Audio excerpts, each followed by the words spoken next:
Channel को subscribe करें और अपकमिंग वीडियोस के नोटिफिकेशन पाने के लिए बेल आइकन को ज़रूर प्रेस करें। हेलो दोस्तों, welcome to my channel smart study. आज इस वीडियो में मैं आप लोगों के लिए संस्कृत का एक मोस्ट इम्पॉर्टेंट टॉपिक लेके आया हूँ जिसका नाम है प्रत्यय। प्रत्यय जो है ये शब्द के अंत में जुड़कर उसका अर्थ चेंज कर देते हैं, उसका अर्थ बदल देते हैं। ठीक है।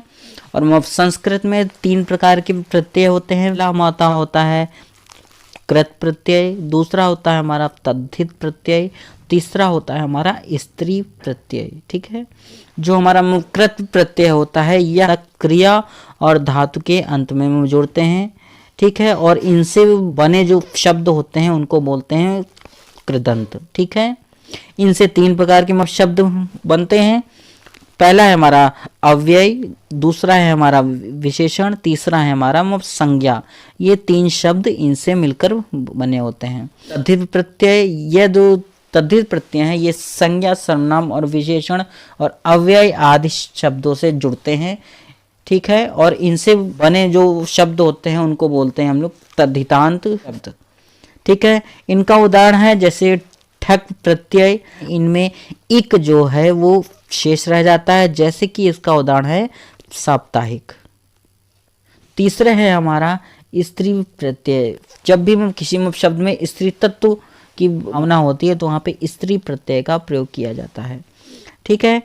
चलिए अब आगे हम लोगों के जो कोर्स में है हमारा कृत प्रत्यय, उसका अध्ययन हम लोग करते हैं। देखिए कृत प्रत्यय मैंने आपको बताया कि जो मुकृत प्रत्यय है ये धातु अथवा क्रिया के अंत में जुड़ते हैं। तो पहले जो हमारा वो प्रत्यय है वो है पूर्वकालिक कृदंत। देखिए पूर्वकालिक कृदंत का अर्थ है जब भी किसी सेंटेंस में, किसी भी वाक्य में 2 क्रियाएं एक साथ प्रयुक्त हो, यानी एक क्रिया पहले हो और दूसरी क्रिया बाद में हो, तो वहां पर पूर्वकालिक कृदंत का प्रयोग होता है। इसके में 2 जो शब्द हैं, कत्वा प्रत्यय, दूसरा है हमारा ल्यप प्रत्यय। ठीक है। 2 क्रियाएं एक साथ प्रयुक्त होती हों तो जो हमारा पहली क्रिया में कत्वा प्रत्यय का प्रयोग होता है और इसमें त्वा या फिर ईत्वा शेष रह जाता है। देखिए उदाहरण के लिए हम लोग देखते हैं पा जो धातु है इसके साथ में कत्वा प्रत्यय जब प्रयोग होता है तो इससे निर्माण होता है पीत्वा का। तो यहाँ पे है जो अंत में ईत्वा जो है वो शेष रहा। दूसरा है हमारा दृश धातु के साथ में कत्वा प्रत्यय लगता है तो वहां पे दृष्टवा शब्द का निर्माण होता है। तीसरा है हमारा भू धातु, इसके साथ कत्वा लगता है तो भूत्वा जो है वो शब्द का निर्माण होता है। देखिए इनको पहचान लो हम लोग कैसे सकते हैं। इसके लास्ट में त, त्व, इत्व या फिर केवल वा भी हो सकता है। ठीक है। तो वहां पर कत्वा प्रत्यय होगा। और इसके बाद में आता है हमारा ल्यप प्रत्यय। जब किसी धातु से पहले कोई उपसर्ग हो, देखिए उपसर्ग जो होते हैं वो शब्द के पहले में जुड़ते हैं। ठीक है। किसी भी धातु से पहले अगर उपसर्ग हो तो वहां पे ल्यप प्रत्यय का प्रयोग होता है। इसमें त्य जो है वो शेष रह जाता है, यानी अंतिम जो अक्षर है वो यह आएगा। ठीक है। यह आएगा। जैसे उदाहरण के लिए हम लोग देख लेते हैं छात्र आगत्य पढ़कर, तो यहाँ गत जो धातु है उसके पहले जो आ है ये उपसर्ग है, इसीलिए यहाँ पर आगत्य जो है वो शब्द का निर्माण हुआ है। आखिरी में इसका या है, इससे इसकी पहचान की जा सकती है। दूसरा हमारा आ जो वो है उपसर्ग हो गया। नी प्रत्यय है और इसके साथ में ल्य प्रत्यय जब प्रयोग हुआ तो ये बन गया आनीय। अंतिम अक्षर कौन सा है? यह। उसके बाद में हमारा है उप। जो उप है ये उपसर्ग है और लभ जो है वो धातु है और वो ल्यप प्रत्यय का प्रयोग हुआ है तो ये हो गया उपलभ्य। ठीक है।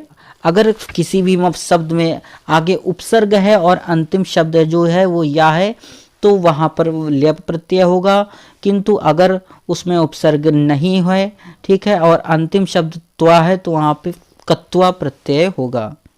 ठीक है। इसके बाद में हमारे आते हैं प्रत्यय चाहिए के अर्थ में, यानी जब भी किसी वाक्य में चाहिए के अर्थ में कोई धातु हो, जैसे हमें यह काम करना चाहिए, या फिर हमें पढ़ना चाहिए, या फिर चाहिए के अर्थ में कहीं भी हो, तो वहां पर दो प्रत्यय का प्रयोग होता है। पहला होता है हमारा तव्यत प्रत्यय, दूसरा होता है हमारा अनियर प्रत्यय। ठीक है, तव्यत प्रत्यय में जो तव्य होता है यह अंत में शेष रह जाता है। इसका उदाहरण है पठितव्यम। दूसरा है हमारा अनियर प्रत्यय, यानी इसका अर्थ है चाहिए के अर्थ में या फिर चाहिए योग्य। ठीक है, इसके अंत में जो शेष रह जाता है वो होता है अनीय। ठीक है, इसका उदाहरण है श्रवणीय, यानी सुनने योग्य या सुनना चाहिए। तो इसका अर्थ ये है, जहां पर भी चाहिए का अर्थ हो वहां पर तव्यत और अनियर प्रत्यय का प्रयोग होता है। देखिए, उसके बाद में आते हैं हमारे प्रत्यय जो कि भूतकाल में ही प्रयोग होते हैं। ठीक है, भूतकाल में हमारे दो प्रत्यय प्रयोग होते हैं। पहला होता है हमारा कत प्रत्यय, दूसरा होता है हमारा कत्वतु प्रत्यय।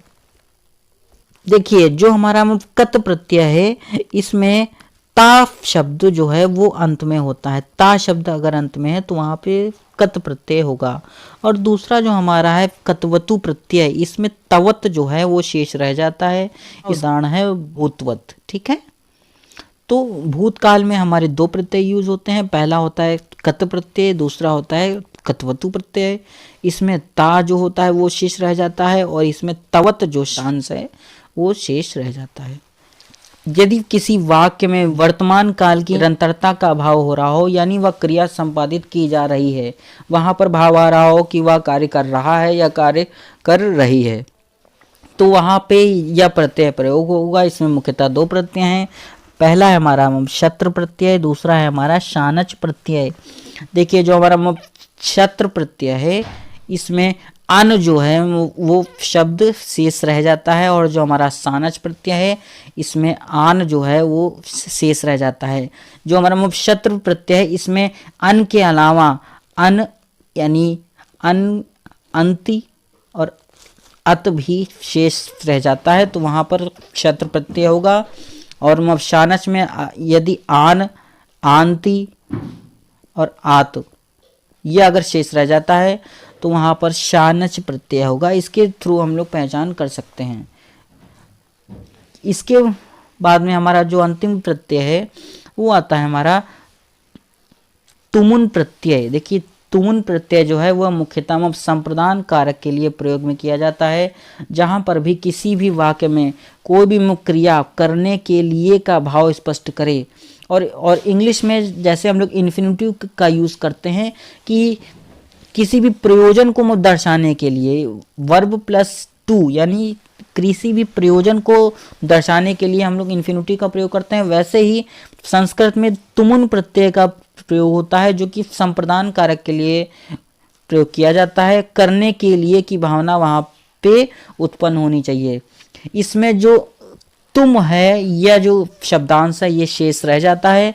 इसका उदाहरण है जैसे कि करतुम, यानी करने के लिए इसका अर्थ है। ठीक है, या फिर लिखतुम है तो इसका मतलब है लिखने के लिए। ठीक है, तो दोस्तों ये था हमारा संस्कृत का मोस्ट इम्पॉर्टेंट टॉपिक प्रत्यय। और हर एग्जाम में संस्कृत के एग्जाम में इससे एक या दो क्वेश्चन निश्चित तौर पे आते हैं। और यह वीडियो अगर आपको अच्छा लगे तो प्लीज़ चैनल को सब्सक्राइब करें, इस वीडियो को लाइक करें और शेयर करें उन दोस्तों के साथ में जो कि यूपी टेट, सुपर टेट आदि की तैयारी कर रहे हैं। Thank you for watching.